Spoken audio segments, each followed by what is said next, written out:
సమాచారంలో ఎక్కడ వల్ల లోపం లేకుండా వస్తున్న ఆ సమాచారాన్ని డేటాని అనుక్షణం పర్యవేక్షించుకుంటూ రాష్ట్ర వ్యాప్తంగా చేసే అనేక కార్యక్రమాల్లో భాగంగా పౌరులందరికీ కూడా ప్రతి నెల 29,762 రేషన్ షాపుల ద్వారా సరుకులు పంపిణీ కార్యక్రమం చేపడతానే ఉన్నాం.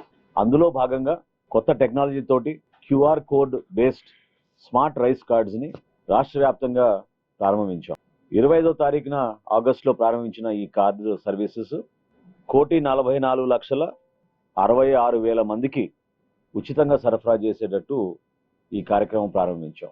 దీని నేపథ్యం, దీని వెనక 2 విడతలుగా ప్రజలందరికీ కూడా ఈ కేవైసీ అంటే నో యువర్ కస్టమర్ది ఎక్కడైనా వాళ్ళ డేటాలో ఎక్కడైనా పొరపాటు ఉన్నా, కుటుంబ సభ్యులు మార్పులు చేరికలు, చిరునామాలో మార్పులు ఇటువంటివన్నీ పొందుపరచడానికి అనేక సార్లు అవకాశాలు కల్పించి భారతదేశంలోనే 96.5% ఈ కేవైసీ చేసిన ఏకైక రాష్ట్రం ఆంధ్రప్రదేశ్గా మనం రాగలిగాం.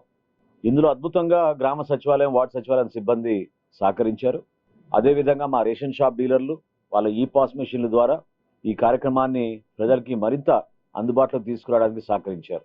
ఈ 1,44,66,000 కార్డుల పంపిణీలో ఇప్పుడు వరకు 80% పూర్తయింది. ప్రత్యేకంగా విజయనగరం జిల్లా 88% నిన్నటి వరకు పూర్తి చేసుకుంది. పశ్చిమ గోదావరి జిల్లా 87%, శ్రీకాకుళం 85%, అదేవిధంగా కృష్ణాను, ఎన్టీఆర్ దాదాపు 84% పూర్తయినాయి.